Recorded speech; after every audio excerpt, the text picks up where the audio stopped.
دیکھیں ناظرین، یہ جو ہے اس وقت ہم کھڑے ہوئے ہیں صفورہ چورنگی سے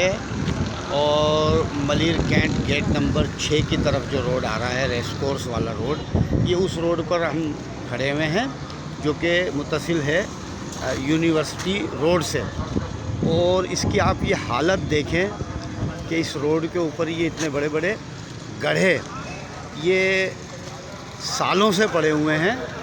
اور ان کو کوئی مطلب یہ ہے کہ ٹھیک کرنے والا نہیں ہے۔ اور یہ ایک جگہ نہیں، یہ تقریباً پورا مکمل روڈ جو ہے اس کی حالت ایسی ہی ہے اور اس کا کوئی پرسان حال نہیں ہے۔ یہاں سے روزانہ جو ہے ملیر کینٹ کے اندر جانے والی اور آنے والی جو ہے وہ گاڑیاں یہاں سے گزرتی ہیں۔ ٹریفک کا بڑا یہاں پر جو ہے وہ رش ہوتا ہے، لیکن لوگوں کی گاڑیاں خراب ہو رہی ہیں اور ان گڈھوں